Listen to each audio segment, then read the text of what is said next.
Welcome back to the Beauty Industry Leaders podcast, where I'm interviewing the foremost innovators, thought leaders, and successful entrepreneurs in the beauty industry. Today, I'm welcoming a special guest from Perth, Western Australia. Her name is Celine McSweeney, and she has been the amazing founder behind Brow Tribe. Today, we're going to be talking all things growing a team, having exponential growth, and really looking at the high risk versus high reward payoffs in scaling a business. Welcome to the show, Celine. Thank you for having me, Sammy, and hello everyone. I'm super excited to be here. So before we get started, I'd really love to ask you, who is the driving force behind your brand, Brow Tribe? I wouldn't say there's a singular driving force behind my brand. It obviously all stemmed from my passion to providing the services to my clients. The driving force would be the quality that we provide to our clients. I love that. And I think that is shown throughout all your work. You can see you've brought in luxury with the beauty industry, and that quality is what's allowed you to obviously get to where you are today. Definitely. That's one of our core values, is laid back luxury, a place that clients can come in and really pamper themselves, get away from the hustle and bustle, but without the stigma or intimidation behind entering a really highly reputable establishment. Absolutely. And I remember I asked you this question, who's the face behind Brow Tribe? Yes. Because when I think of Brow Tribe, I've never thought Celine, and I always just saw it as a brand. And I think that is one of your biggest strengths, because you have cultivated such a great community. Thank you. You have this huge level of inclusiveness. Your team are always showing their faces. It's not necessarily one person who's the brand. So what do you have to say to that? Funny you should say that, because I, for the first couple of years of my business, really wanted to remain anonymous, which I've since learnt showing who you are, showing a little bit of your personality is what the clients want to see. People buy through emotion, and people want to buy products or services from people that they can relate to.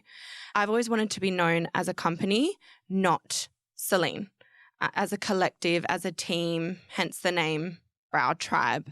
It gives me the ick when someone sends an email through and requests me. I'm like, how do you know who I am? Like, how do you know my name? Like, I want to be known as a company. I want to be known as a team. I want to be known as Brow Tribe. I think that's quite unique, because if you look at a lot of people who start out in the beauty industry, it's quite hard to come up with a name. And I think by default, you just choose, I'm going to do Sammy Kennedy brows or Sammy Kennedy artistry. Like, I think that Brow Tribe, even the word tribe, has such a community aspect to it. Definitely. And that's another one of our values, is community.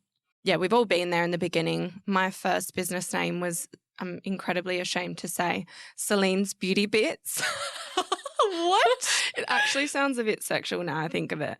Definitely. That's like a throwback of when you're a teenager, or you're not even a teenager, you're like 10 years old and you make your first email and you're just like saying that out loud when you say, I want to get sent a receipt. Nah, new email, restart. It was so bad. And then the next one was the Beauty Lounge. So similar to my name now, it was a place that all could come and hang out and feel welcome and relax.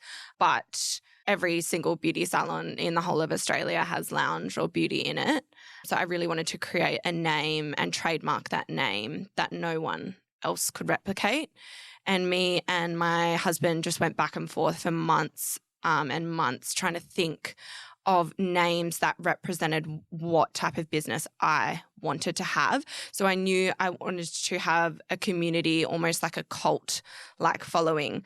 So I would actually Google synonyms of the word cult, and I would read through them, and then I would jump online and check if that name was taken. So it was very close between Brow Tribe and Brow Nation, but Nation was taken, so Brow Tribe it was. And yeah, I couldn't be more obsessed with our name.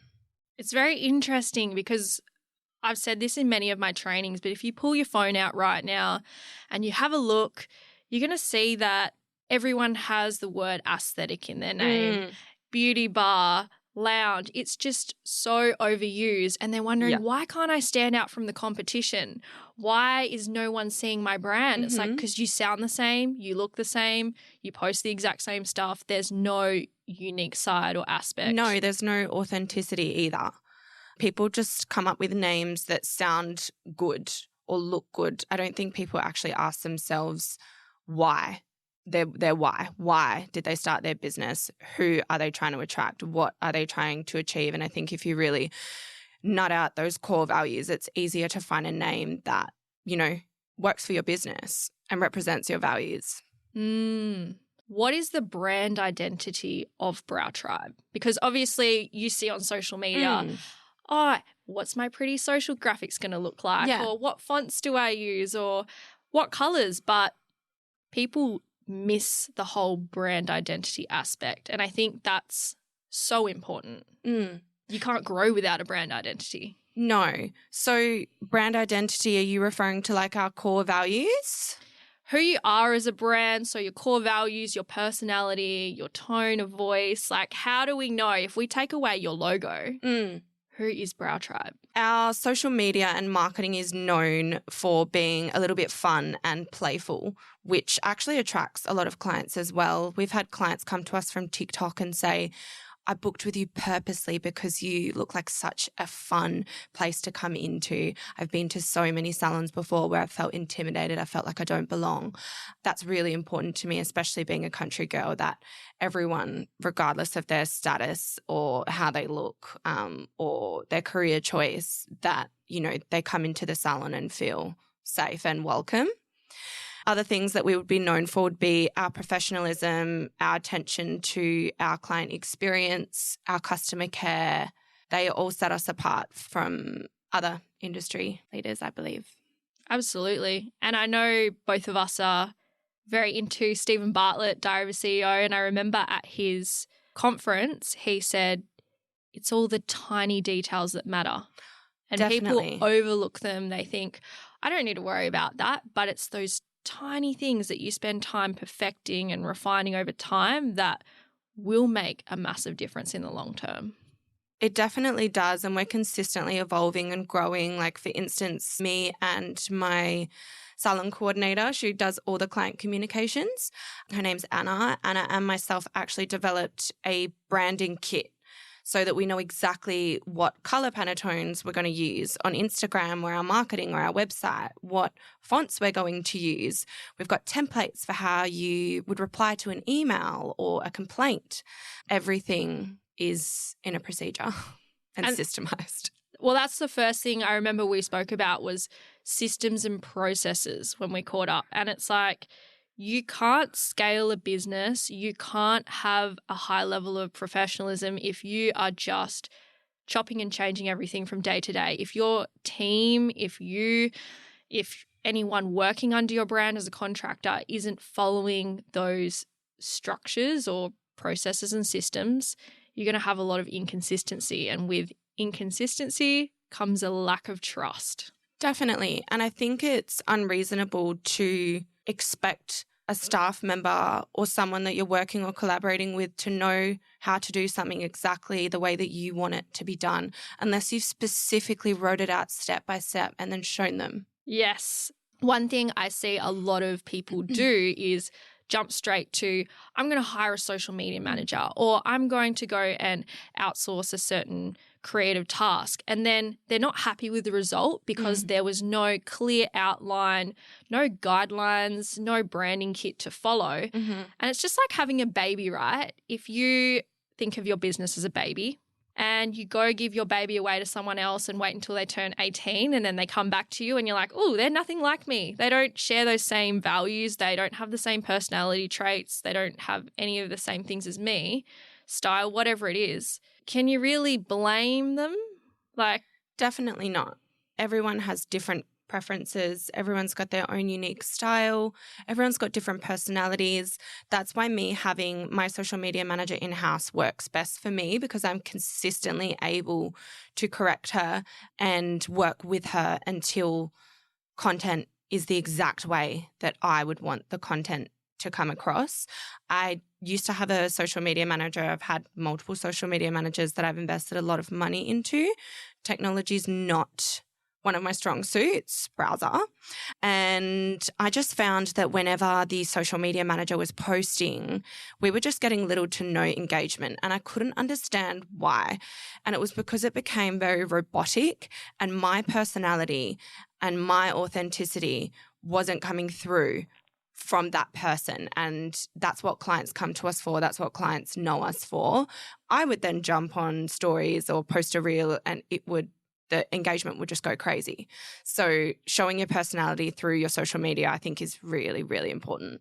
And I think to add on to that, you see a lot of businesses just posting photos of their work and they don't speak about who their brand is, what makes them different from everyone else, and create that relationship with the audience. Because at the end of the day, people aren't just coming to you to book in for a service. They're coming in to have a therapy session or chat with a friend or just to switch off for a moment and feel good.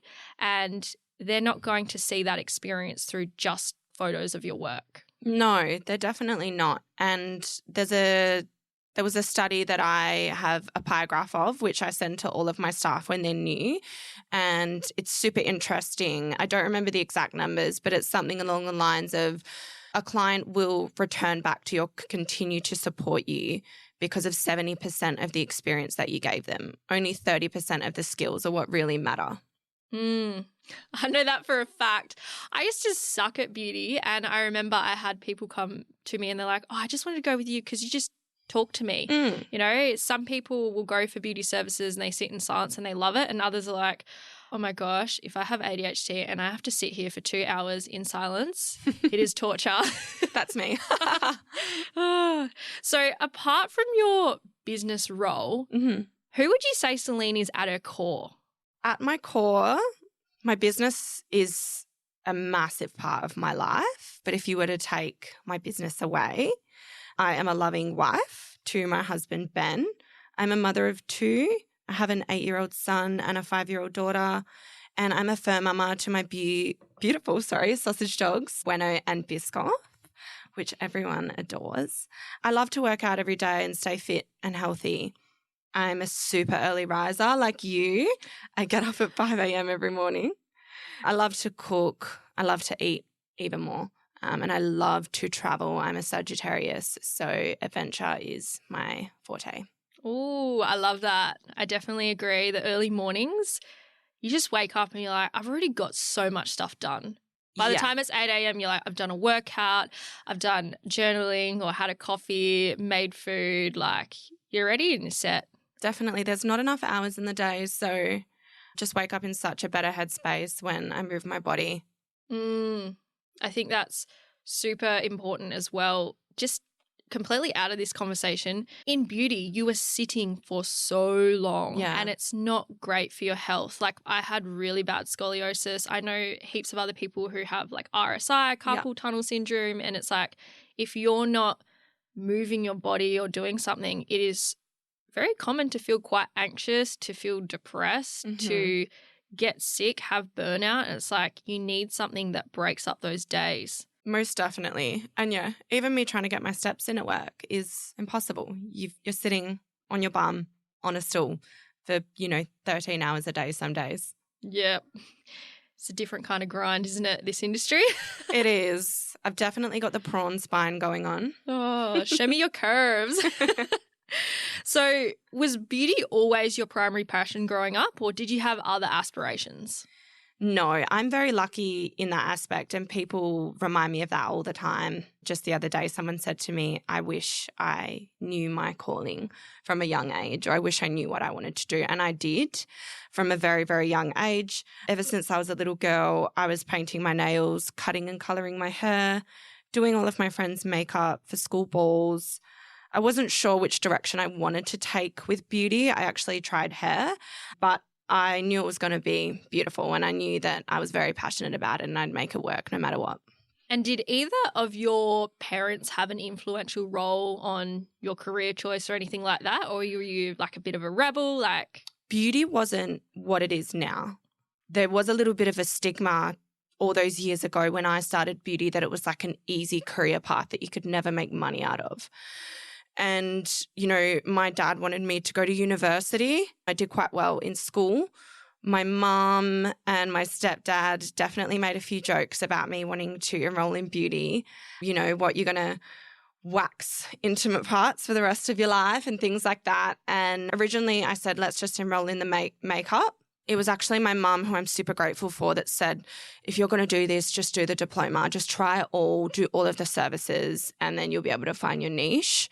I wasn't interested in doing all of it, but I'm so thankful that I did. Wow. And to leave home at 16, move from Geraldton to Perth. Yes. What was that journey like? Were you on your own or did you have your family move with you? No, so I was on my own. I went to boarding school. I grew up in a country town, lots of little country towns, and the schooling system where I was at the time was not good. So my parents sent me off to boarding school in Geraldton when I was 15. So I spent a year living by myself, doing my own washing, making my own food, et cetera, et cetera. So I became super, what's the word? Independent. That's the word, independent at a very, very early age. And I knew what I wanted to do in Geraldton. I wasn't going to be able to do my diploma there. I wasn't going to be able to do my diploma in Carnarvon. So I actually moved to Perth and lived with my grandparents while I spent a year doing my full-time beauty diploma. And do you find that when you're in high school, you maybe didn't fit in or you didn't think the same as everyone else? Because obviously there's that whole path of go to uni, be successful, get a good career. Like that's the definition of a typical career path. And when you go against the grain, sometimes people have a bit of kickback or definitely they have something to say and it's like, why, how does this affect you? Yeah, of course. I always knew what I wanted to do, which I think was a little bit off-putting to some people. I didn't have very good school experiences through all of the high schools I went to or primary schools. I definitely have never been that person that fit in. I was always the outsider from a very, very young age. I still feel like that now. It's not a bad thing. I've come to actually think it's one of my strong suits and my strengths. Yeah, I honestly find that, especially in the country town, it's like you've got that small town syndrome or mindset. And when someone wants to do something that is against the grain or what's familiar, there's a lot of judgment or people telling you, are you sure about it? And I think ultimately sometimes that becomes your biggest driver to be like, well, that's maybe not possible for you, but it doesn't mean it's not possible for me. Definitely. I couldn't agree more. Even now, when people ask me what I do and I tell them and I say, I've got 2 locations, they literally look at me and are just absolutely dumbfounded. And they're like, you've got 2 locations and 10 staff just by doing eyebrows. Like they don't understand how you could run a profitable business based on eyebrows, which, just brings me more motivation to prove those wrong and to do exceptionally well. I think that's also a thorn in the side that I relate to. Yeah. Like growing up in a small town, you move to the city and then you start doing things and all those people that may have put you down or bullied you, then they want to act like, oh, I know them. Yes. And then the people that may have been so rough in those early years, they're then coming to you, asking you for advice. And you're like, whoa, this is a full 180. And you obviously got to be the bigger person, but it's just like, I'm not going to give you away all my hard work and my secrets. And I don't know, sometimes it's just interesting.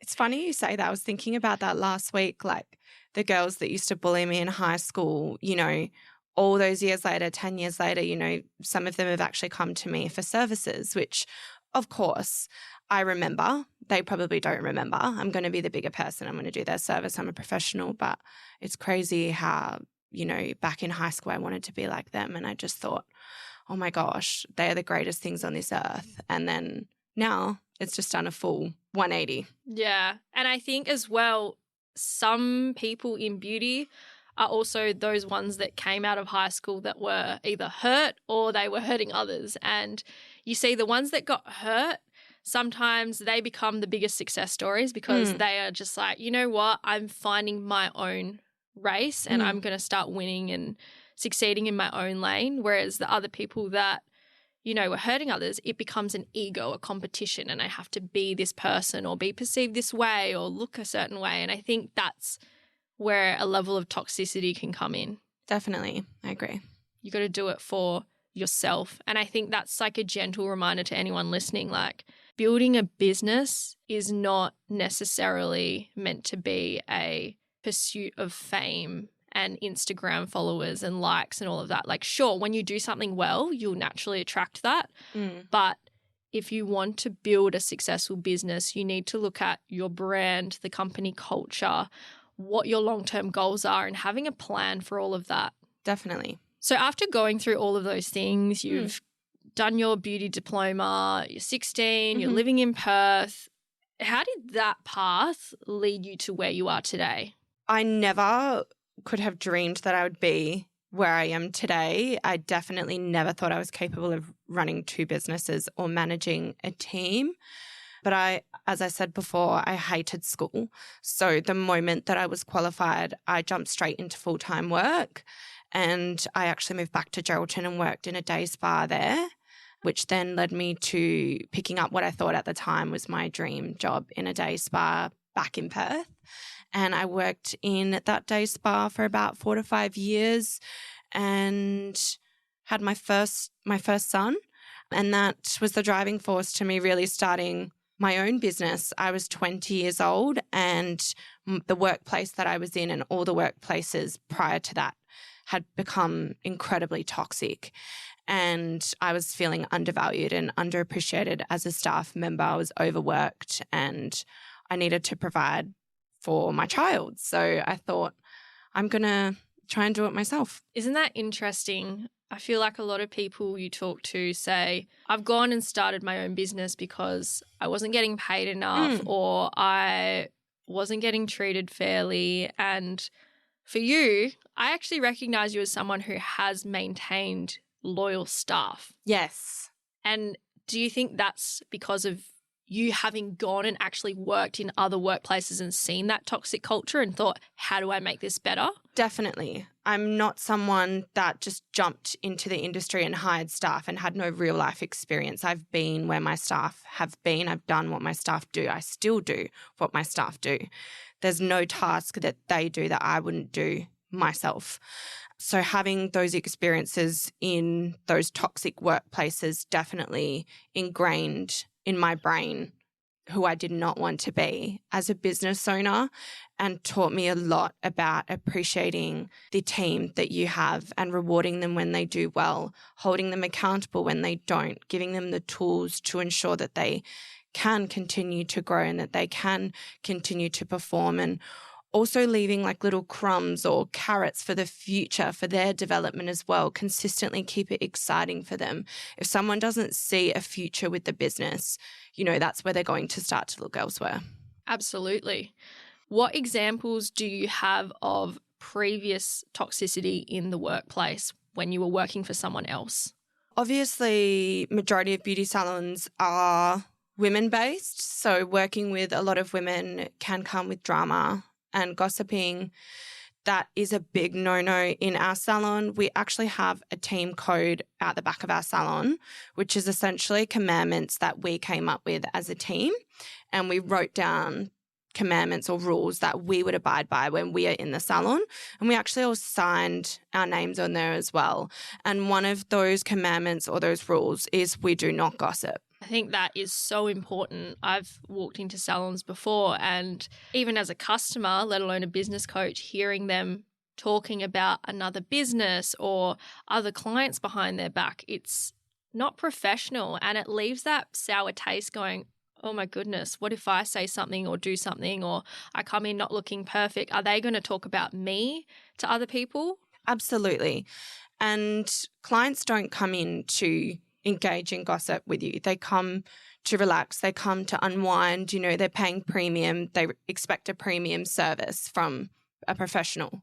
I was reading this book. It's called Good Vibes, Good Life by Vex King. And Yes. he talks about low vibrational states. And Okay. gossiping is one of the lowest forms of a vibrational state because it's draining energy, it's negative energy. And when you are happy and you're doing well, you won't gossip about other people. No.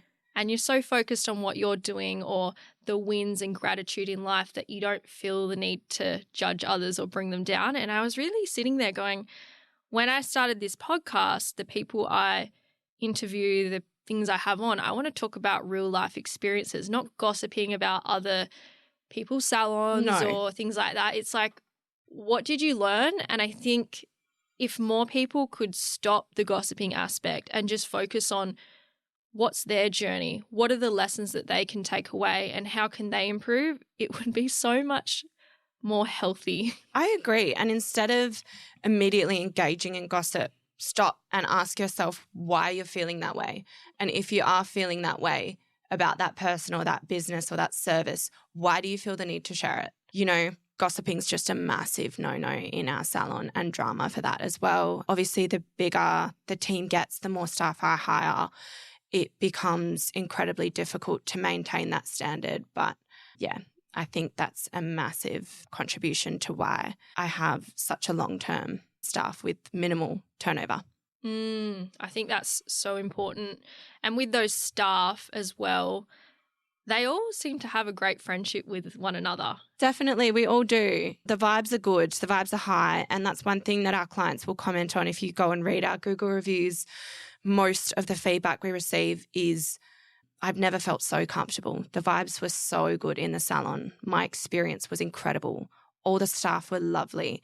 All of us are genuinely happy to be there, happy to do our job, happy to be around each other. And it's not a show, it's not a facade, it's genuine. We love our job, we love what we do, and we love working together. It definitely makes a massive difference when your workplace is a healthy environment because you're going to show up better in all aspects of your life if the environment you're spending most of your time at is a positive and healthy environment to be in. Oh, definitely. Definitely. And it becomes incredibly difficult when you're dealing with something personal, you know, to come into work and have to put on a brave face. But that's very important to us as well, that, you know, our personal issues or what might be going on behind the scenes never comes into the salon. The moment we step in the door, it is showtime. And also having that space to hold if something is going wrong, pulling them aside and saying, hey, do you need a moment? Are you doing okay? Because if you don't have a boss where you feel like you can be open and you're always lying to them or you're just saying, I'm going to take a sick day, that's way more detrimental than just being truthful. Absolutely. And it's about having that support network, not only at home, but in your workplace as well. The girls always say I have a sixth sense because I pick up like changes in vibrations, changes in, you know, someone's energy. And I'll immediately just pull them aside and say, hey, is everything okay? Like, you know, is there anything you want to talk about? Like, is there anything I can do for you to help out at the moment? And sometimes it might be, you know, taking a little bit off their workload, or they might have to take a little bit of time off work, or et cetera, et cetera. Sometimes you just need to have a chat to someone and just know that someone's there to support you. I agree. In order for you to manage and lead such a great team, what kind of skills or personal development work did you have to do yourself to get to that level? I had to completely transform myself as a business owner. It was quite an uncomfortable change, but it was a necessary one. When I first opened my salon and I hired my first staff member, I had absolutely no idea what I was doing. I had no idea how to people manage. I had no experience in coaching or mentoring my staff, ensuring that, you know, they felt supported and that they felt motivated. And, you know, I had no idea how to hold them accountable. I was very young and inexperienced, and I got walked over for the first couple of years in my business and would almost tread on eggshells around staff purely because I was too scared to pull them up on, you know, something that wasn't being done to my standard. I was desperate. You know, I didn't want them to leave. I didn't believe in myself, or I wasn't as confident in myself as I am now. And, you know, once you hire those first couple of staff members and the books start to grow bigger and bigger and bigger, it's a very scary feeling thinking, what if they leave? so you tend to allow a lot of bad behavior just because you don't want to be left on your own. And so I had to invest in the right people, business coaches. I do a lot of reading, learning. I listen to a lot of podcasts, a lot of networking with people like yourself. And I've had to do a lot of growth in myself and in the business to get to where I am today. And I've had to set boundaries in place between me and my staff of the expectations and standards that I hold. And do you find that throughout that entire process, there was a huge level of imposter syndrome? Because you're not just working for yourself now. Now you're a leader. Now you're a boss. And when you go to set those standards in place or pull people up on their behavior, did you ever find that you're like, oh my gosh, what do I do? In the beginning, yes, because I wasn't as confident as I am now and I didn't trust myself as I do now. Definitely in the beginning, like I said, I would walk on eggshells. I would avoid those difficult conversations. I would allow things to carry on for much longer than they should have. Now I nip it in the bud immediately. I don't worry about any of those external factors. What if I, piss them off? What if I upset them? What if this makes it awkward, et cetera, et cetera? It needs to be said. It's my job to say what needs to be said. It's my job to hold you accountable. It's my reputation. It's my business. That mindset aspect is also huge. It's like when you realize that people pleasing is not going to build you the business you want, and sometimes you can't be their best friend. Like in coaching, I say, hate me now, love me later. And sometimes you just have to lead with integrity and drop those honest truth bombs or pull out that behavior, because if you don't do it then and there, and this is also the same with clients, if you don't pull up someone for no showing you or cancelling last minute, then it can open up the opportunity for them to do it again. You're setting the tone. You're allowing that behavior. It's going to continue to happen. Yeah, I agree. So could you describe a typical week managing 2 locations and a team of 10 staff compared to when you just started out on your own and you had that maybe 1 or 2 initial staff members? Definitely. In the beginning, when I had minimal staff, I worked a lot more hours and I was on the tools more. Like I said in the beginning, had no idea what I was doing. I hired someone, plonked them on the floor, allowed them to get bookings and would expect them to do well. Versus now, I only actually work 20 hours with clients in my salon, and even less, to be honest. I'm open for 20 hours, but sometimes I might only see 3 or 4 clients a week with the tools.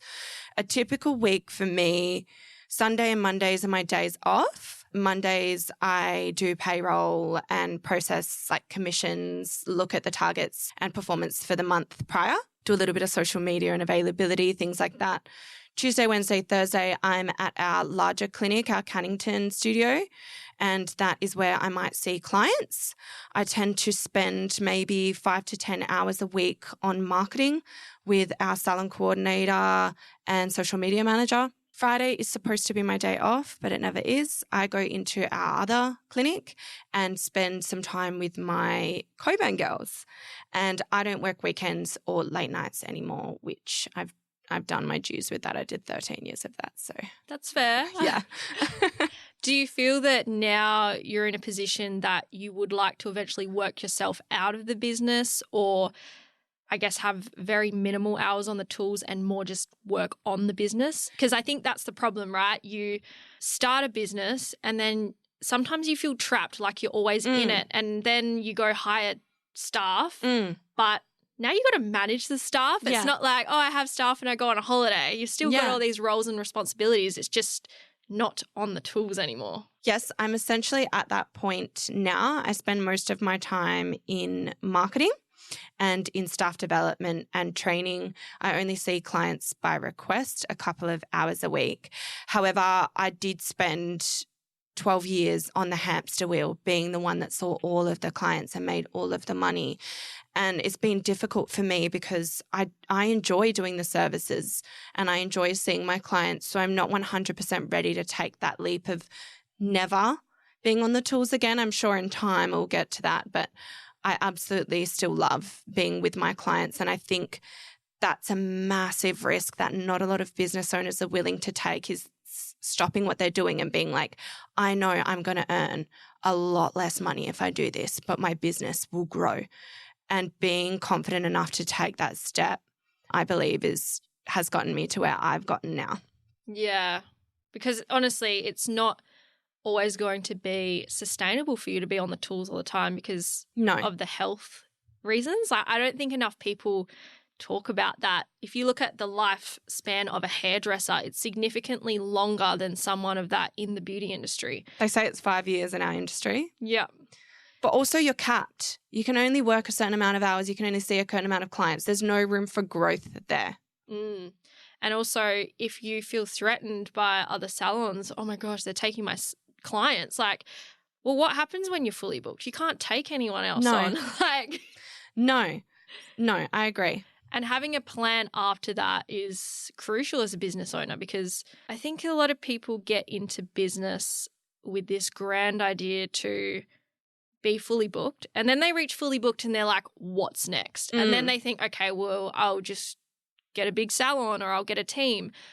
And I love that your strategy is quite forward thinking, because you've thought, okay, well, if one day I want to sell this business, I have an exit plan. And I think if we look at majority of the clients that I've coached, I've spoken to in the industry, they don't actually have an exit plan or an exit strategy. It's just get big, do this, and then, oh, I haven't been paying myself super. I've been paying all my team and just constantly reinvesting into the business. Can I sell it? Oh, I don't have much profit. Like, there's so many different aspects that are left out when they're trying to scale their business. And so when you come to wanting to get out or wanting to sell it, there's nothing really left to sell. No, and if you're the main income earner, if something were to happen to you or you were unable to work for any reason, your whole business falls apart. And that's where I was stuck for a number of years. I felt like I was the roof on a house, and every time I went away or I was sick, the house just fell apart. And it's like that saying, fire yourself from as many roles as you can in your job. And that's essentially what I have done and will continue to do. Well, that's what a great entrepreneur or leader will do. They know that they can't be the best at everything. And you're not. That's just arrogant.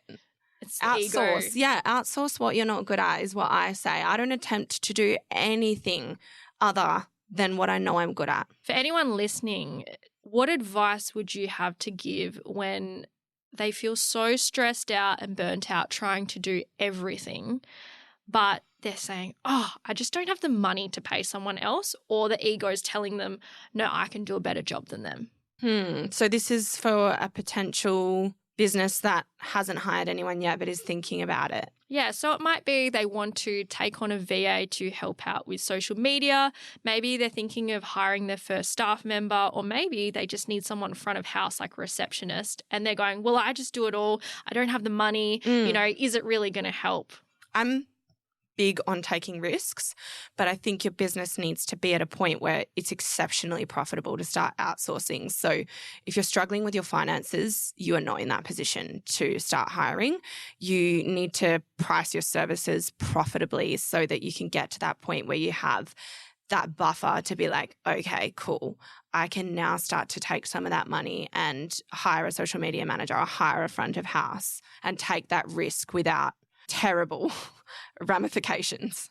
Oh, absolutely. And off mic, we've had a couple conversations about fit outs and renovations. Like right now, my family, we are building a bowling alley, and we initially got $675K out on loans, and we are over budget. God. We're at 1.2 mil now. Fit outs are crazy. People don't understand. And they go, oh, you're so expensive. And it's just like, no. Well, if you actually looked at how much this is costing, you would be shocked. We could do a whole podcast on fit outs, because I remember hearing that from my interior designer telling me how much a couple of Perth brow studios or hair studios costed. And I just, my heart literally skipped a beat.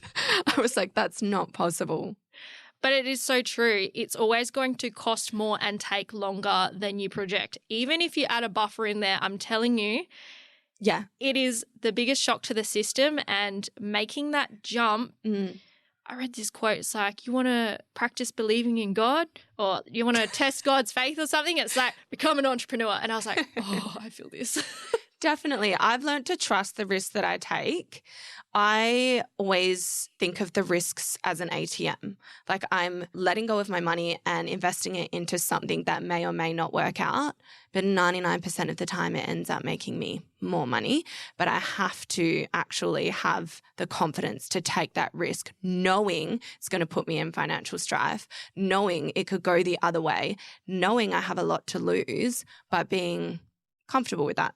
And also being able to problem solve if things don't go right, not just giving up and having a hissy fit and going, oh, the industry's saturated, it's not going to work. It's like, how resourceful am I? How resilient am I? And when you start asking yourself, how can I just focus on getting through tomorrow? Mm-hmm. And then when you've got your feet, you can go, all right, well, this is where we need to be a week from now. You can start projecting that long-term plan. And when you connect with that long-term vision, then you realize whatever's happening here and now, even though it really sucks, I'm still going to get through it. Absolutely. And you do.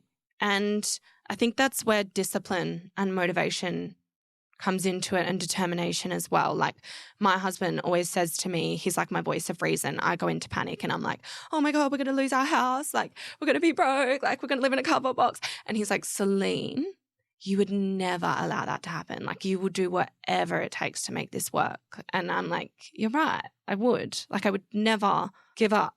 If I had to work 80 hours a week doing $5 brows to pay my loan off or my mortgage off or whatever it would be, that's what I would do. That's the difference between a winner's mindset and I guess a scarcity, or I want to call it a loser's mindset of, this is too hard, I give up. Yeah. I remember when I was in Sydney last year and we were running the pageant and we had a few things go wrong in terms of finances. Like it was so expensive to put this night on at the Hilton. I think it was like 130 grand all up. Oh my God. And we had no money in the bank account about 4 weeks out and we were just trying to secure some loans and get the rest of payments from sponsors and things like that.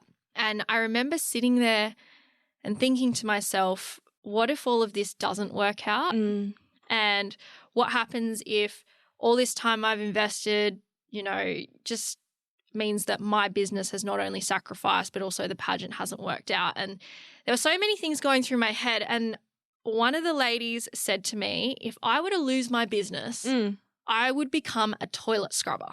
And I would scrub toilets to make money, and I would then hire a team of toilet scrubbers, and we'd be the best damn toilet scrubbers, and then I would make money, and I would just start my business again. And I love it. I sat there and I was like, that is the motivation I needed in that moment, because I was like, when you are an entrepreneur, you're not just going to give up. I think even if it gets to that stage of all these risks and all these costs and all the debt, you're like, oh my gosh, my life is over. It's like, that's when you get your next business idea. That's when you get your breakthrough. When you're at breaking point, you have the breakthrough. And throughout my experience and my journey, I don't know anyone else other than Jeff Bezos whose first business was a massive success and they've stuck with it.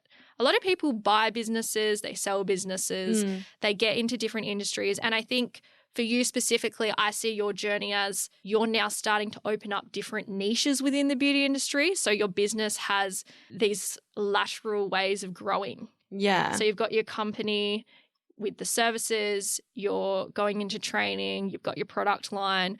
Like for me, I'm a bit different. I've had the bowling alley, go-karts, the drive-in cinema, a beauty pageant, and like sometimes I sit here and I'm in the beauty industry. I think, oh, whoa, this is like so different. But without having events, entertainment, beauty, modeling, photography, you wouldn't be able to come up with these innovative ideas. No, you wouldn't. You learn every day. You grow every day. And I think as humans, we're like genetically wired to want to protect ourselves. And our worst fear is failure. And, you've always got that little devil on your shoulder, like whispering those scary thoughts into your ears. And, everyone around you tells you, you've bitten off more than you can chew. What if this? Why don't you wait? It's not the right time. You've got small children. It's COVID's here, et cetera, et cetera, et cetera. There's always never going to be the right time. But I think if you don't take the risk, like you're never going to know. Absolutely. But I also find that some people confuse a fear of failure with a fear of success. And you may sit there and think, oh, what if I fail? And it's like, well, failure is the key to growth. If you had to try do a pistol squat in a room by yourself and you failed 100 times, but then you finally got it, would you really care about failing? No. But if you had to do it in a stage and there's 1,000 people watching you, would you fear failure then? And it's like, we only fear failure because we care about what other people see or what they think of us. But I think deep down internally, if you're in that room and you're failing by yourself, like the thought that's actually going to stick with you is, what if I have success? What will that growth mean for me? What will my life look like? Will I lose people? Absolutely. I agree. I relish in risk taking now. I enjoy it. I crave the feeling of taking a risk and knowing that it is going to pay off one day. Growth does not happen in the comfort zone. It does not. And if you look at anyone who has lived the same life, doing the same thing from day to day, I think it's scarier being in the exact same place, doing the exact same thing you are right now in 6 months' time, in 5 years' time, in 10 years' time, because you chose not to take a risk and you thought being here, oh, it's safe, it's comfortable. And also ask yourself what's the worst that can happen. So you've got a little bit of debt. You've got to pay a little bit of debt off and you've got to, start again. You're not going to die. People are just so dramatic when it comes to taking business risks. And I'm like, are you going to think about it every day wishing, I wish I had done that? What's the worst that could happen? You sign a lease, you end up not re-signing your lease and you close your shop, go back to working from home. It's really not a major deal. And we always overthink. Mm-hmm. And sometimes you just got to take a step back and think, am I actually blowing this out of proportion? When someone sends you a text message and it says, I need to talk to you, and then your brain's like, oh my gosh, they've done this, something's wrong. And then it's just like, what color outfit do you reckon I should wear tonight? Yeah, literally. It's like your internal dialogue. It's like that mean little devil man that is always there, always whispering negative stuff. You just can't let that win though. No. And I think that can be a great driver for you to figure out, well, what things do I need to be aware of moving forward, or, what safety nets can I put in place? But at the same time, if you let that control everything you do, you're just going to live life in fear. Agreed. And being anxious, being in fear, being stressed about everything all the time, it's not really a great life to be living, is it? Definitely not. So what led you to decide that it's time to open up a second salon? Because you obviously had one salon there. It was going really well. Yeah. COVID's hitting and then you're like, you know what? Let's do a second salon. So I actually haven't spoken about this publicly. I think everyone looks at our salon and thinks, wow, she's got 2 locations, what a boss lady, must be doing incredibly well. I never wanted 2 locations. I'll just put that out there. I thought that me running 2 locations would be absolutely insanity, which it is. How can I split my time between both? It's impossible. It's funny how life works though. Our original salon, our Coburn salon, grew exponentially from the moment we opened. It's very, very small, probably honestly not much bigger than the size of this podcast room. It's 45 squares and we only had 2 beds in there. Within 3 months, I had to hire my first staff member. Within 6, I had 2 staff members. I had to do 2 renovations in a 2-year period to hire more staff because of the way that the business was growing. There were more clients coming in that we could handle, and I actually felt like we were bursting at the seams. It was becoming like a sweatshop, in and out all day, just absolute chaos. We were booked months in advance. So it was clear to me that I needed to get a larger store. I listened to what our clients wanted and what their needs were. And I also involved my team a lot with, what does your ideal or dream workplace look like? Where is it? Does it have better parking? Would you want a private room or an open room, et cetera, et cetera, et cetera? And the basis of the feedback that I received was we needed to be in an area that had high visibility, that had free parking, that was surrounded by other businesses so our clients could make a day out of it, so our staff could, get coffee next door, go get lunch whatever it might be on their lunch break. We needed a larger reception and waiting area. We needed a front of house and we needed privacy in our rooms. And yeah, so we essentially just needed to upgrade by 20 times. So I actually went from 45 squares to 225 squares. It is, I think, the largest brow and lash salon in WA, if not Australia. It is absolutely massive. The fit out for that took nearly a year. But going back to the second location, my plan was to close the smaller location and move everyone over to the bigger location. And then, happy days, we're all working from the large salon. But that just did not work out. After investing all of my time and money into building the second location, we actually started to hear from a lot of our Coburn clients, which was location number 1, that they did not want to travel that extra 20 minutes to location number 2. They said that they were OGs of the salon. They absolutely loved the space. They loved the location. They were loyal to that salon and they literally begged us not to close it. I then brought this up with my team and I was like, what do you guys think? And they were like, you cannot close this salon. Like, this salon is so busy, so profitable. We have so many clients on the books. Like, if you close here, someone's going to swoop in and just open a shop right here. Like, you cannot do this. The team said they were happy to be split. And so I then re-signed the lease because I had my second shop with no clients. I had no local reputation. We were in a new area. It was not running profitably at all for the first couple of months. So I actually was forced to continue running my other business to support my second business. Hence, we now run 2 successful and profitable salons. How much did you have to invest in the fit out of the second salon? Oh, Lord. I've actually never spoken about this, but I'm happy to disclose it to you. I definitely think being honest about the costs involved are important because it definitely came as a massive shock to me. My second salon cost $500,000.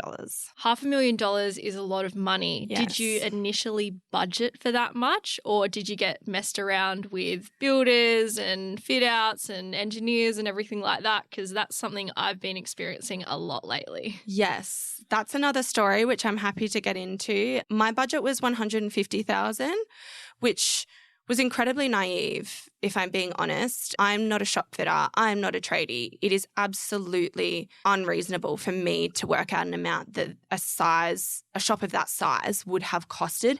And with all of the furnishings and finishes that I wanted, the curves in the walls, the wainscoting, the high skirting boards, the terrazzo tiles, the gold handles, like, it was just never going to cut it with $150,000. So yeah, that was my budget, but I ended up spending much more than that. Well, I have to commend you because the salon location, the setup, the initial feel of when you walk into those doors and you just see everything, it is immaculate. Thank you. Like, it isn't, I just went and got Ben's tradie mates to come help out and slap a few things here. It is like, this is professional. And I think even though that fit out cost may have been quite confronting. Yeah. I don't know if it was you that said this to me the other day or someone else, but when you have this big debt, this big investment, there's good debt and bad debt. Yeah. And this is one of the best investments you've made because it wasn't just for a quick win. It's for the long-term legacy of Brow Tribe and your community. And you weren't just investing in your business. You were investing in giving your clients a better experience. Of course. Your team a better workplace to work from. Yes. And now that you've taken that risk and I guess enough time's passed to have it running profitably now, how do you feel? Very proud of myself. It was an incredibly difficult time opening a new business and having no clients. It was one of the most difficult things I've ever done in my career.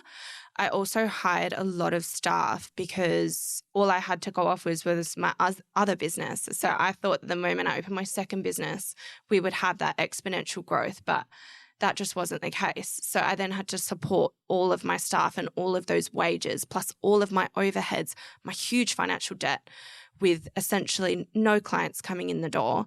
It was incredibly challenging and it really pushed me to develop new systems and strategies and really focus on my marketing in order to build that business.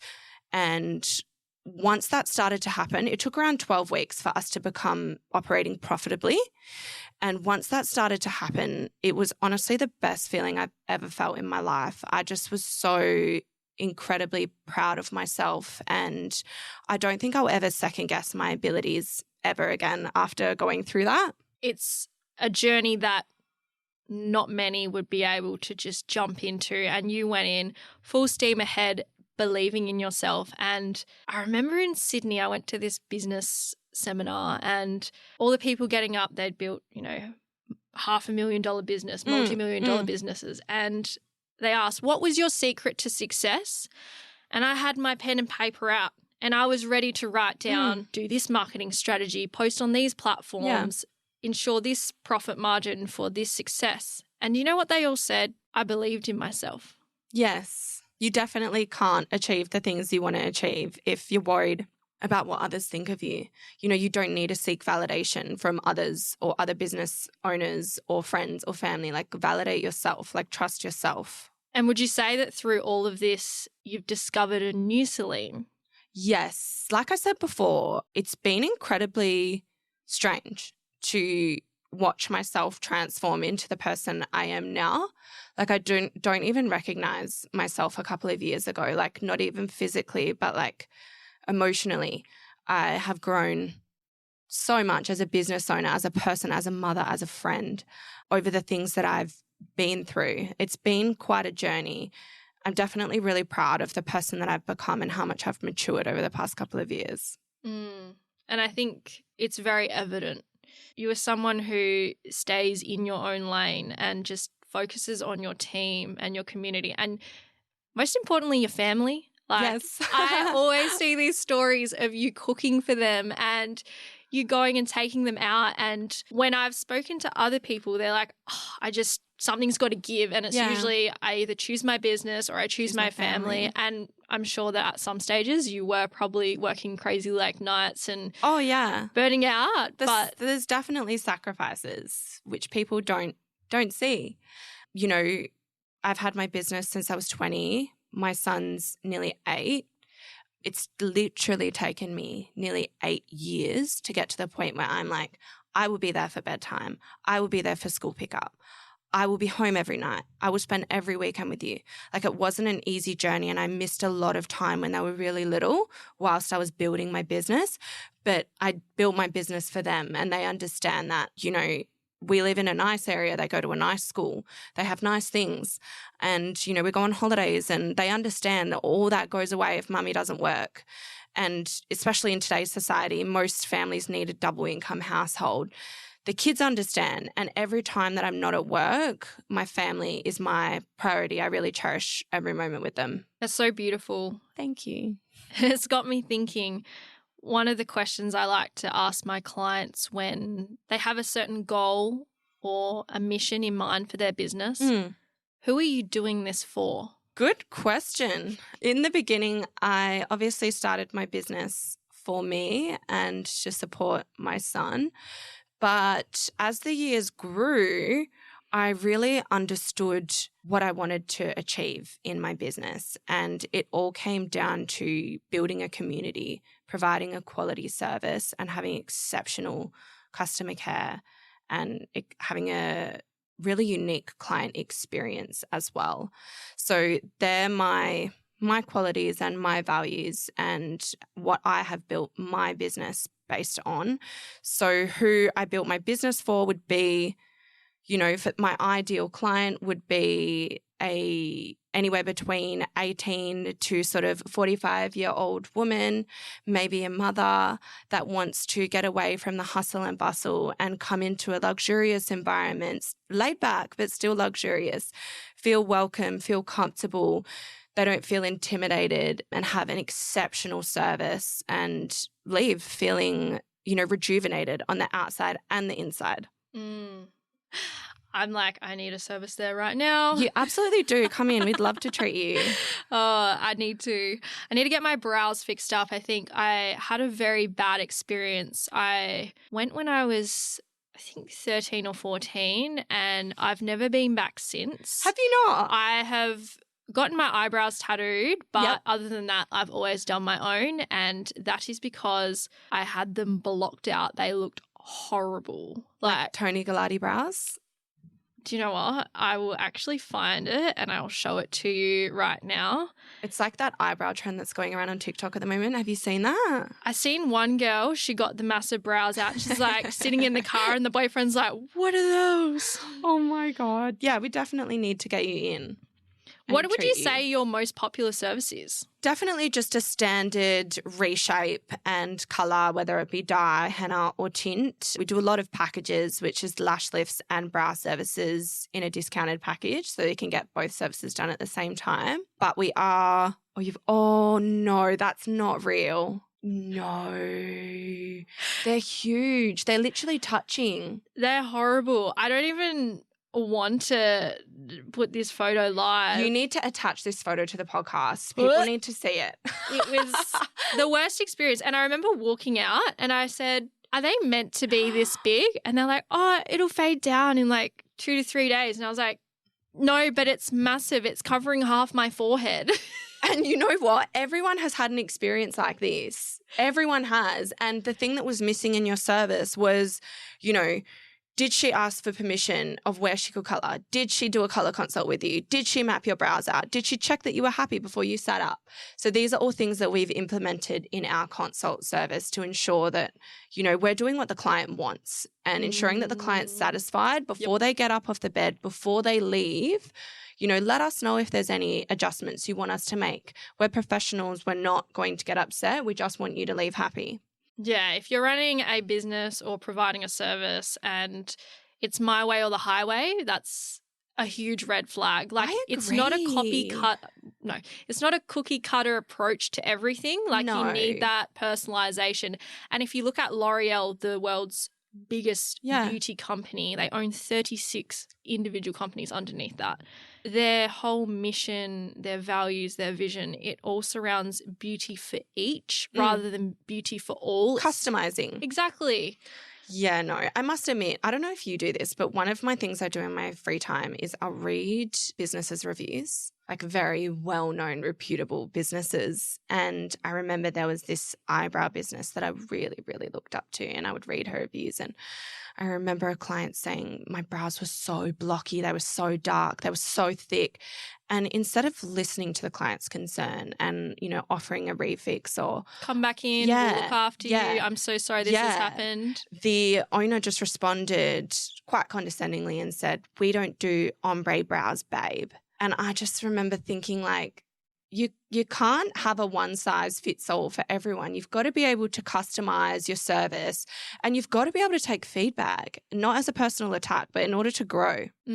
That's it. I always ask my clients for feedback, and whether you like the answer or not, either way, it's going to prove something you're doing well or something you can improve upon. And if you're not collecting data on how you can improve, you're not going to grow. No, and it's quite an arrogant way to operate, is being like, there's no room for growth. I'm doing so well. Everyone can grow. Everyone can improve. And I also want to add to the whole review process, if someone leaves you a negative review, you can actually respond to it in such a professional manner, like invite them back in, ask them what they would like to fix the situation, instead of getting emotional and having a go at them or saying you didn't do all these things. I've had clients respond to a negative review on their Google reviews and actually gained clients from it because of how they responded to that situation.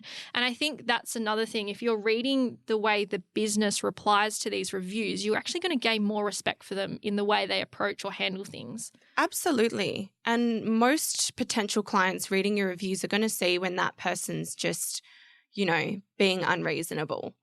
It's all in the way that you handle it. And I couldn't agree more. We've got templates of how we respond, but remove all the emotion out of it completely. Yeah. And if you think about any professional business, do they get emotional in their responses? Like, how dare you didn't come to your flight? This is affecting my income. Like, no. Absolutely. And they don't go put it on their stories and name and some shame. do, but That's another story. No, but professional businesses. Oh, yeah, sorry. I'm referring to maybe non-professional. It's definitely not something I would do. But yeah, I mean, I always like to say, think of Crown Towers. That is the most luxurious hotel in Perth that I can think of. It's absolutely beautiful, great service, great pool, nice restaurants. I think they sit at about 3.6 stars on Google. Even the most luxurious businesses in the world are going to have negative reviews. You're not always going to gel with someone. You're not always going to vibe with someone. Sometimes someone might be having a bad day and you just cop the end of it. And it's also when you're in a luxury industry, there are higher expectations and standards. And so, which can sometimes be a bit unrealistic. Yeah, absolutely. Yeah. Kind of off topic, but one of the things I love to get to know a person is like you see how they treat the waiter at a restaurant, and especially if you're in a fancy restaurant, if they treat them like trash and look down upon them, I'm like, that has a lot to say about your character. Yes. Imagine if the roles were reversed. Absolutely. And are you not embarrassed to behave that way in front of your friends or your family? Like, yeah, there's a stigma with the way people treat waiters or cleaners or babysitters. It's appalling.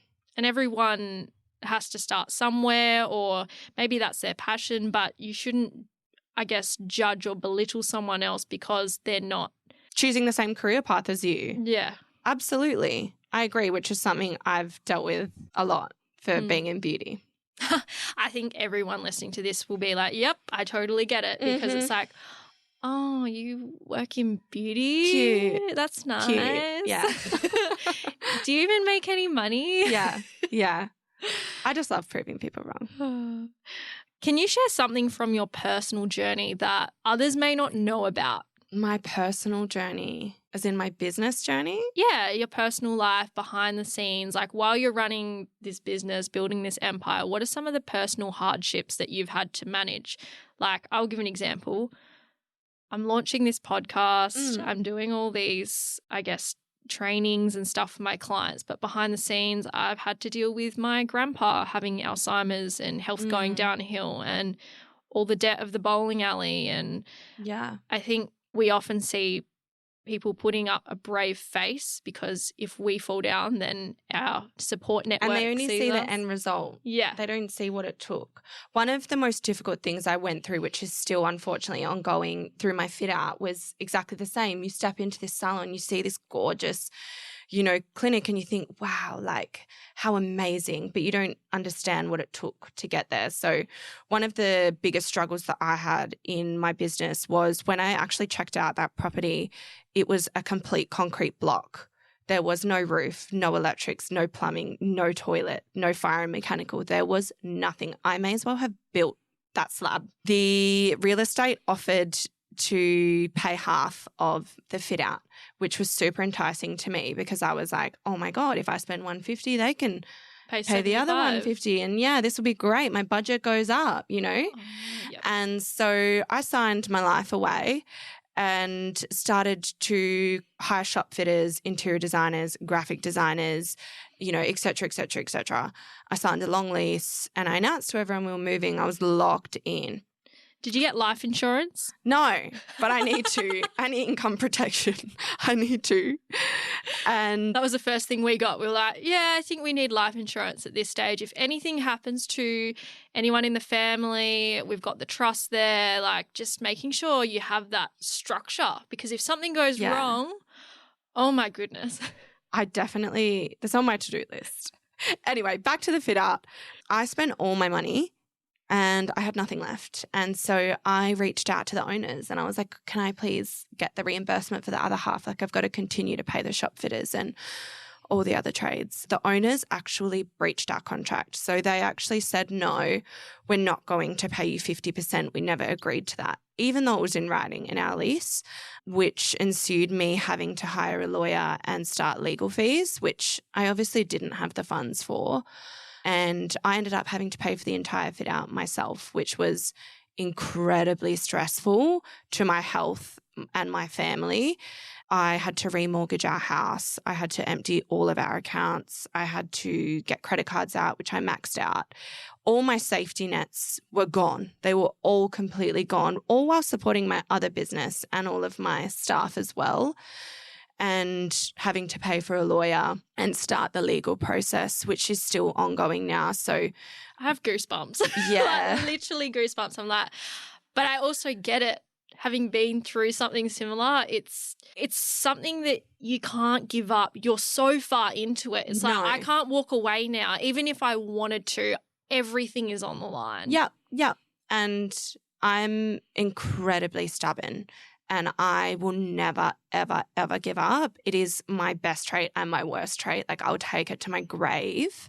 So I was like, over my dead body will I, hand this lease back and say, don't worry, even though lawyers told me and Rewa told me and my family was telling me and my husband told me, like, just let it go, Celine, like, this is a shit show. And I was like, no. I'm winning this shit fight. I'm going to make this work. Even my shop fitters called me and they were like, your fit out's not viable. Like, we're going to drop the fit out. Like, if you can't pay for it and the owners aren't paying for it, like, we're not doing it. And I remember calling him back and being like, no, we're doing it. Like, I'll find the money. And I remember him being like, this is incredibly respectable, like, what you're doing. And I remember just being like, oh my God, what am I doing? Who was your biggest support network at the time? Like, despite those friends and family telling you maybe not to do it, were they still supportive of you doing it, or did they kind of turn a blind eye and go, well, this is your own problem now? My mum and my husband. My mum offered to loan me some money, which I never accepted. And my husband was incredibly supportive as well. And my team, while I was going through all of that crap, they were still, seeing the clients, still ensuring the business was running so that I was able to deal with everything on the side. So, yeah. Congratulations for making it through. I don't think you. enough people would have told you that, or maybe even yourself. Like, I know now, probably some time has passed, but it's like, you must be proud of yourself for getting through that. Definitely. It's actually crazy because the stress that you go through as a small business owner is on such a high scale. You're wrestling with the bank for loans. You're dealing with financial strain. There's such a high level of stress that becomes normal to you, that all the other little things, they really start not to bother you at all. For instance, in the beginning of my business journey, a client being upset was the worst thing I could ever deal with, or a bad Google review was the worst thing I could ever deal with. Now it's a normal occurrence for me that I deal with swiftly, promptly, and professionally, because the real stresses are right up there. It's like, how would a 7 or multi-7-figure business owner be thinking? Or if you're under 100K, think, how would the 6-figure business owner handle this? Not me stressed out at this stage in a reactive state. Like, tap into that higher version of yourself, or what's that next ceiling that you're trying to break through. Because if you can get into that mindset, you'll realize, there's actually a solution for everything. There is. You just have to be resourceful, or even sit with yourself and think of it. And I ask clients, what do you think you should do? And they go, I don't know. And it's a very closed off way to come up with a solution. You're not opening yourself up to finding an opportunity to fix this. So I always ask, if you don't know, like, ask yourself the question, if you were to know, what would that answer be? Yeah, that's great advice. So with a decade of experience in the beauty industry, or even more than that maybe now. Yeah. You started at 16? Yeah, my work experience at 14. So, yeah, I'm going to be 28 in December. Very exciting. So what current issues or concerns do you believe people in this industry should be more aware of, other than probably big fit-out costs? Good question. People in the industry, things they should be aware of would definitely be, I think we've spoken about this quite a number of times. It's a little bit controversial, but the fact that anyone is able to just hop up the street and do an online course, even for something as invasive as cosmetic tattooing, and be able to start offering services. My advice as a business owner who actually pays staff based on the qualification they've received from an accredited training centre would be to go and do an accredited course before you do the the online courses. Because when I have someone come and apply to work with me and, you know, they've done a masterclass with this person or a masterclass with that person, they don't actually hold a certificate in beauty. So it's actually quite difficult for me to figure out how much I need to pay them because I can't look at the award rate because they don't actually have a certificate. So I think doing that training first is important. And also as both an employer or someone who does go and start their own business, making sure that you have that accreditation for insurance purposes. Definitely. There's some horror stories out there, isn't there? Absolutely. Like, I don't think this is spoken enough about in the industry, but after researching, calling up multiple insurance companies and asking this question, many of them will not cover some services for a insurance claim if they don't hold an accredited certificate. And if you're listening to this going, well, I've been doing this for years, I have my certificate. Trust me, I get it from both perspectives. TAFE can be outdated in the methods they teach. But at the same time, how can you ensure the person that you just learnt this service off didn't learn from their boss or their friend or YouTube and then start their own course and they're giving you a certificate of completion and then you're going out, something goes wrong with a client. You can pay for insurance. I could go and pay insurance for a doctor's practice. Yeah. But it doesn't mean they're going to cover you. They're going to cover me if I try to put that claim in. And doing the skill versus knowing, you know, the legislation or the regulations behind the skin penetration permit, for instance, you know, that's not something you're going to learn on an online masterclass or learning a skill off someone. That's things you're going to learn from an accredited trainer because the government has outlined that you need to know it. And I think there's nothing wrong with people wanting to get into this industry or wanting to do training. I think for the industry to progress moving forwards in terms of being taken more seriously, the level of professionalism and raising the health and safety standards, I think every single course or trainer should go through a certain level of basic health, hygiene, and understanding how to teach people. Like even with me in coaching, I had to go through and do NLP, my practitioner, I did timeline therapy, I did NLP masters, and then I invested $50,000 in learning how to become a coach and actually run a coaching business. And it's the same with teaching. If you're coaching, if you're mentoring, if you're teaching, you should have some level of understanding how to teach. Yeah. Not just show a skill, but how to teach. That's what I found when I recently did my TAE was how to teach different types of people. You know, maybe someone that you're teaching can't speak fluent English. Maybe they're dyslexic. Maybe they have trouble reading or writing. How can you alter your material to still be able to teach that person? Like, do you need to turn your written work into like an audio book for them? Or, you know, do you need to have bright colors in the background for someone that might be dyslexic? Or do you need to show them diagrams instead of printed work? Those things are skills that will take your teaching to the next level. And so with your TAE, what are you looking to do with that in the future moving forwards?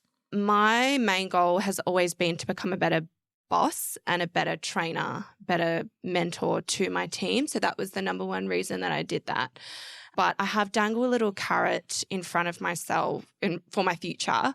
If I do ever want to get into training, I needed to do something that set me apart from everyone else because there is a lot of trainers out there and they're incredible and they're doing incredibly well. So if I'm going to offer training, I need to have something that sets me, you know, apart from the pack. And I do believe that there's a massive grey area for accredited courses in Australia. So if I do get into training one day, I hope to be able to offer an accredited certification. Very impressive. And I think that just speaks to the standard and the quality once again. Yeah. You know, there are easy ways to go about doing things and anyone can do anything in this industry, really. There is no regulation, but just because it's available, I don't think it necessarily means you should do it. No, definitely not. And to be honest, I don't know when I'll have time to train with how busy I am, but I always like to have things to work towards. So you've got the salon, you've got your team. I just saw recently you were doing a photo shoot. Yes, for our new product line. So I started manufacturing products maybe 3 years ago. I started with a terrible brow soap called Brow Botox. It was black and pink and it did well, but that was where it all began. From then we started implementing other products into our product line, and it's basically just been remanufacturing, repackaging, retesting, resampling until it's perfect. I recently just did some work with my graphic designer to redesign everything, and I found as a consumer, the amount of money I spend a week on stock for both of the salons is crazy. And the amount of suppliers that would either run out of the stock that was necessary or just close down was really starting to affect our ability to do our job properly. So for instance, if I'm not recommending that our clients take home prescription aftercare for a lash lift, their lashes could literally go frizzy and turn zigzaggy and become dehydrated. So it happened multiple times where the person that I had relied upon didn't have the stock. So that then led me to being like, I'm just going to manufacture my own stock with my own branding so that I have it on me all of the time. And so I've been doing that for a couple of years now. We've been using it in salon and also retailing it to clients. And I'm hoping now to be able to offer it wholesale to other beauty businesses in Perth to be able to offer to their clients. Amazing. That's really exciting. Yes. I feel super out of my comfort zone though. Like it's a little bit scary because I'm really not good with technology and I don't know, like I don't even know how to set up online payments and, you know, that little receipt machine that like prints your orders. And then it's like the post office, like who's going to pack and post my orders? Like lucky I've got a big team. I'll find people to help me, but it's a little bit scary at the moment. Do you think you'd move into the e-commerce space with this or potentially stocking products in, say, Priceline and those bigger companies or not I really? don't know about bigger companies, definitely beauty wholesalers. Yeah. I feel like just offering to our clients online and other beauty businesses would be amazing. There's a massive revenue potential for brow and lash businesses. And I think that's overlooked because people only think, oh, only hairdressers can have product or only skin spas can have product. But as I said before, it's not about making a sale. It's about taking care of your clients. So if there's a product that's going to give your client better results, then you should have it and you should recommend it. Yeah, absolutely. And to add on to that, if you are in a position like emotionally where you're like, oh, I don't have the money, I wouldn't pay for this product, and then you're not offering it to your clients because you think they don't have the money for it, that's a disservice to them. Absolutely. And it's not about the sale. It's about the result. Yeah, it's about the client. Like, how would you feel if you went to a hair salon, got your hair bleached, your hair frizzled off because the stylist didn't recommend that you took home Olaplex? Like, you wouldn't go back, would you? No. And it's also, you've invested so much time, money, energy, whatever it may be for you, into getting this result. You need to be giving them the thing that's going to help them maintain that result. Like if you're not, then why should they continue having to pay even more to fix or do extra work because they didn't just maintain that result? And clients appreciate the education. They appreciate the knowledge and the advice. I think of it like a doctor, right? Before you get a surgery, before you go on a new medication or anything like that, they legally need to give you all of the information for you to make an informed decision. So absolutely. They will list out all the pros, the cons, things you need to be aware of, and it's up to you what decision you decide to make. And we should be like that in beauty as well. Obviously, there are some restrictions with, you know, what you can recommend and prescribe because you are not a doctor, but it's just educating them on their options. Of course. And if they decide not to take it, it's out of their budget. They understand that, you know, the results may vary. Yeah, for sure. So as a leader in the industry, what changes would you like to see to drive progress in the future? I would love to see the beauty industry become more inclusive and diverse. It's a necessary evolution. Every person should feel empowered to express their own definition of beauty without limitations. So that means coming into a business, regardless of how you look or your social status and feeling comfortable, feeling welcomed, being greeted properly and having a quality service every single time. I completely agree with you. And I think that will definitely make a massive impact for more businesses if they started implementing that and really focusing on the little things like the client experience. Like from the moment someone walks into your salon, their experience starts. So Absolutely. It's a full circle. And it just blows my mind how many businesses are out there. And it happens to me often where I walk in and they ignore you. They ignore me. They're on their phone, huddled in the reception, don't lift their head, won't be long, put their hand up in the air, don't acknowledge me, don't ask my name, don't repeat my service, like nothing, don't offer me a refreshment, don't show me where the bathroom might be, don't tell me where to sit. I'm walking around like a penguin, like, where do I even go in this place? Should I just wait in my car? Yeah, it's so awkward. It's so uncomfortable. It sets the tone for the rest of the service. Like there is a statistic that I found really interesting is that a client will decide in the first 60 seconds if they're going to return to a business or not. Absolutely. And also that first experience, if it's not a good experience, they're not going to be coming back. And we all know that it takes 10 good things to overrule one bad thing. And so even if you're doing everything right, it's that one tiny thing. If you don't get feedback on it or apologize or make an effort Absolutely to fix it, they're going to notice that. And that's going to be the one thing they remember. Doesn't matter how good you did everything else. Unfortunately, humans are psychologically going to be focusing on the negative. So just ensure it's a positive experience for them. Absolutely, I agree. So moving forward with Brow Tribe, TAE, you've got the product line. Like, what does the next 6 to 12 months look like for you? Continuing to grow our team at Cannington. We've got 10 areas there, so 10 treatment areas, and my goal would be to have all of them full. Obviously, that's going to take a lot of time building up each individual staff member and training each individual staff member.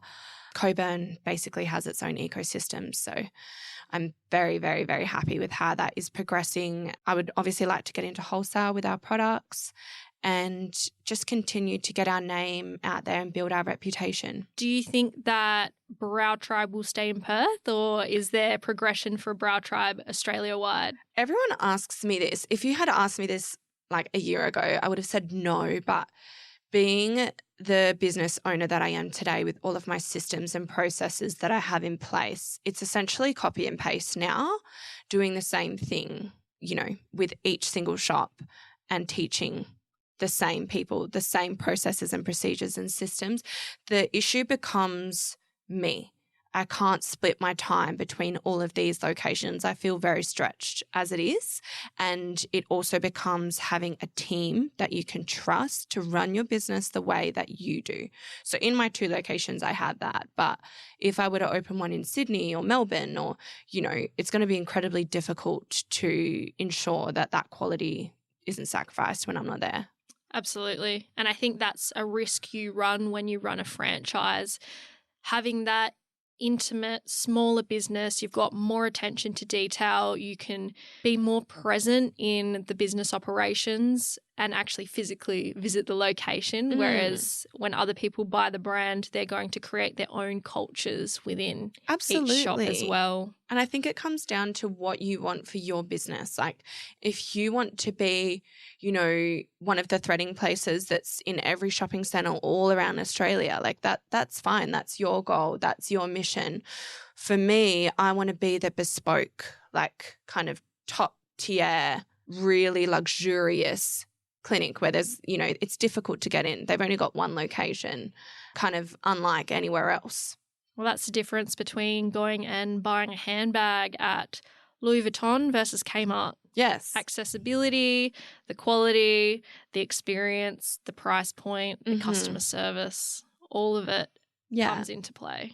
Is there a favourite piece of advice or quote that has profoundly influenced your life or your experience and journey so far in business?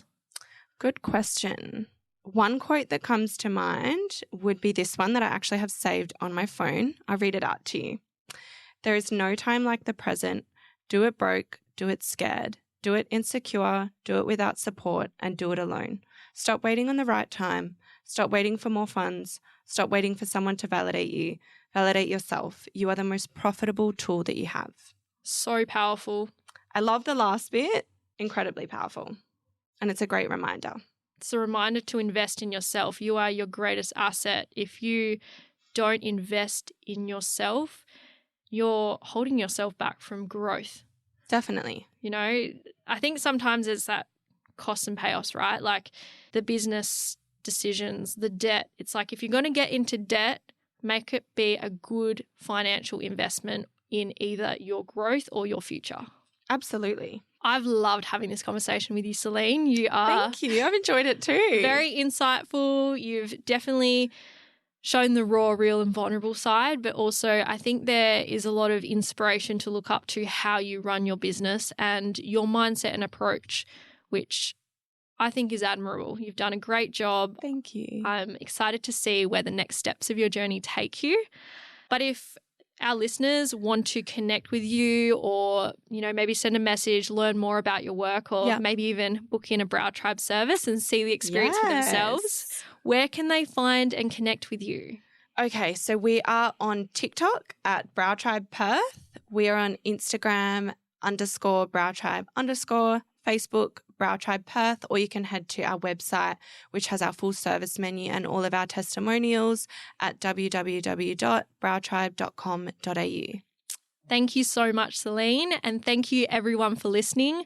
I hope you've really enjoyed today's podcast episode and you can take away some of these golden nuggets of value for yourself and get inspired around your own journey. Thank you for having me. I look forward to seeing you next week on the Beauty Industry Leaders podcast. Please, if you've loved this episode, screenshot it, share it to your stories, tag Brow Tribe and tag at Sammy Kennedy Coach at Beauty Industry Leaders. We'd love to hear your feedback and I hope you have a great week. Bye. Bye.